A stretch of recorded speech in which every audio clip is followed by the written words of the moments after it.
ಖುಷ್ ಖುಷ್ ಎದ್ದೇಳಿ ಖುಷ್. ಬಿಡಲೇ ಸನ್ನಿ ಲಿಯೋನ್ ಬಿಡೆ. ನಾನು ಅಂತ ಹುಡುಗಲ್ಲ ಬಿಡೆ. ನಾನು ಖುಷಿನ್ ಬಿಟ್ಟು ಬೇರೆ ಯಾರಾದ್ರೂ ಹೋಗಲ್ಲ ಬಿಡೆ ಬಿಡೆ. ಬಿಡಲೇ ಸನ್ನಿ ಲಿಯೋನ್ ಬಿಡೆ ಬಿಡೆ. ಕನ್ಸ ಖುಷ್ ಎದ್ದೇಳಿ ಲೇಟ್ ಆಗ್ತಿದೆ. ಮೊದಲು ಟ್ಯೂಬ್ನ ಎಪ್ಸಿ ಆಮೇಲೆ ಹೇಳ್ತೀನಿ. ಸರ್ ಪ್ಲೀಸ್ ಸರ್ ತುಂಬಾ ಲೇಟ್ ಆಗ್ತಿದೆ.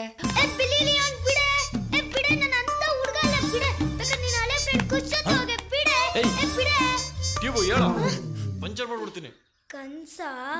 ನೀವೇನ್ ಮೇಡಮ್ ದೇವಸ್ಥಾನದ ಅಭಿಷೇಕನ ಒಳ್ಳೆ ಮದ್ವೆ ಮುಹೂರ್ತದ ರೇಂಜಿಗೆ ಬಿಲ್ಡಪ್ ಕೊಡ್ತಾ ಇದ್ದೀರಾ? ಬೆಳಗಾಗ್ಬಿಟ್ಟಿದೆ. ಯಾವ್ದಾನ ಉಪ್ಪಿರೋ ಟೂತ್ ಪೇಸ್ಟ್ ತಗೊಂಡು ಅಲ್ಲುಜ್ಜಿ ಸ್ನಾನ ಮಾಡಿ ಟಿಫನ್ ಮಾಡ್ಕೊಂಡು ಹೋಗ್ಬಿಡೋಣ.